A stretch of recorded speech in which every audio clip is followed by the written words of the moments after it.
ये बात ही नमक अदा करने की थी, बस फर्क ये था कि मिट्टी का नमक अदा करें या माए बाप बन बैठे उद्योगपति का।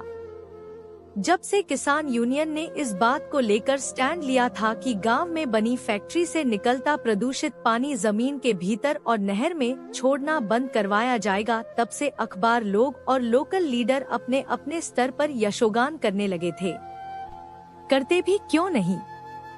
अखबारों को विज्ञापन, नेताओं को फंड और बदलती रहती सरकारों को धन की जो आपूर्ति फैक्ट्री मालिक से होती थी, उसने सबके मुंह में शिकायत का कंकर छोड़ा ही नहीं था। कोई पत्रकार मुद्दा उठाता, कोई सरपंच बोलता या कोई कर्मचारी थोड़ा बहुत शोर करता तो उसे साम दाम दंड भेद द्वारा मित्र बना लिया जाता। शहर गांवों की सामाजिक संस्थाएं, सभाएं, सब में फैक्ट्री मालिक के धन का प्रभाव था। दान की सबसे बड़ी पर्ची वहीं से कटती।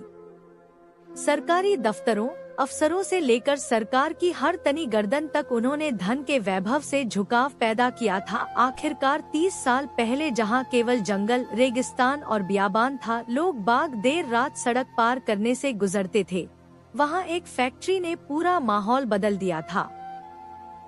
देसी, बाहरी सब टाइप के मजदूर वहां रोजगार पा रहे थे। सुना है 20 एकड़ जमीन से शुरू हुआ फैक्ट्री का विकास 30 सालों में 400 एकड़ में फैल गया था। जमीन अधिग्रहण के समय भी बहुत धरना प्रदर्शन हुआ।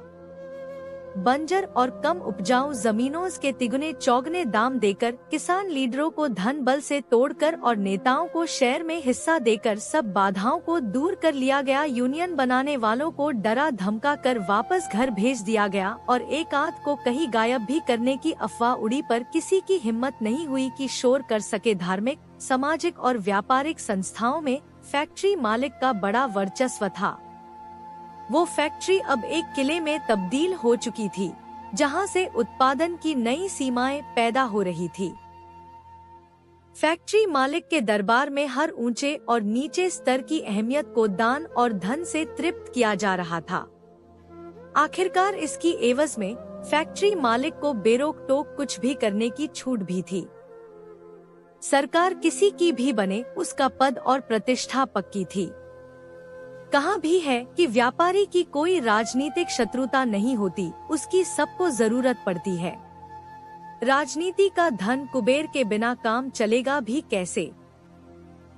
रैली, आवभगत, ट्रांसपोर्ट, फंड, चुनाव खर्च, सबकी सपोर्ट फैक्ट्री करती। सब उसे सपोर्ट करते। सब अपने आंख, कान, जबान और आत्मा मूंद कर चुपचाप यशोगान करते। मालिक अपना विकास तीव्र गति से करता। हजारों की तादाद में उसने रोजगार देकर खुद को लोगों का माई बाप साबित कर दिया था। अब सरकार एक बार फिर बदली थी।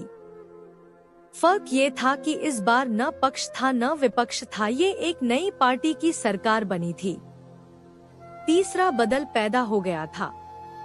इस समय एक बार फिर दर्जनों किसान, पर्यावरण हितैषी संगठनों में से 2-4 ने फैक्ट्री की गलत व्यवस्थाओं के विरोध का बिगुल फूंक दिया था। फैक्ट्री का दूषित केमिकल युक्त पानी अपना प्रभाव दिखाने लगा था।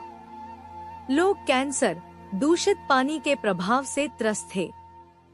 बीमारियां अपना भयावह रूप फैला रही थी। फैक्ट्री का धुआं, गैस और केमिकल की दुर्गंध, आसपास की जमीनों का बंजर होना लगातार फैक्ट्री के फैलाव के समांतर फैल रहा था। जिधर को फैक्ट्री की जमीन बढ़ती, जमीन मालिक अच्छे दाम लेकर या मजबूरी में जगह छोड़कर आगे सरक जाते। रोजगार और फैक्ट्री के कारण पनपी दुकानें, व्यापार मिट्टी के नमक से ज्यादा रोजगार के नमक को महत्व देते थे। उन्हें मालूम था कि वे एक गंभीर खतरे में जी रहे हैं, पर रोजगार और बेकारी के बीच का भेद उन्हें बहुत अच्छी तरह मालूम था। किसान संगठन ने फैक्ट्री के सामने अनिश्चितकालीन धरना लगाने का ऐलान किया तो फैक्ट्री मालिक ने ब्रह्मास्त्र चलाते हुए कूटनीति का प्रयोग किया। उसने घोषणा की कि वो अपना सारा धंधा लोकहित में सोचते हुए किसी अन्य राज्य में शिफ्ट हो रहा है और यह से अपना सारा कारोबार बंद कर रहा है। इस बयान से अखबारों में हाहाकार मच गया।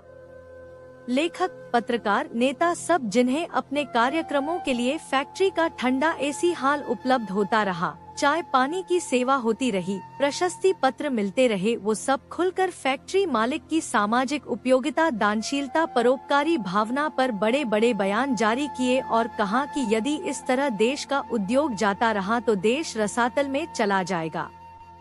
गाहे बगाहे रोजगार पाने वाले भी असुरक्षा की भावना से घिर गए और पक्ष में आवाज उठाने लगे। सवाल ये था कि जो लोग विरोध कर रहे थे उन्होंने केवल एक वाटर ट्रीटमेंट प्लांट की मांग की थी जिसे आसानी से लगवाया जा सकता था। इसमें ऐसा क्या बड़ा मसला था कि फैक्ट्री मालिक ने पलायन करने का बयान दिया। लोग खींच में थे कि ये पर्यावरण विदों और किसानों को बेकार में आंदोलनजीवी बनने में क्या मजा आता है। पर उनके मन में सवाल ये भी था कि अगर पानी, जमीन और हवा ही जीने लायक न रही तो रोजगार से हुई कमाई जीने के काम आएगी या बीमारियों से जूझते हुए मरने में। सवाल गंभीर था। तो दोस्तों, आपको यह कहानी कैसी लगी हमें कमेंट करके जरूर बताएं। धन्यवाद।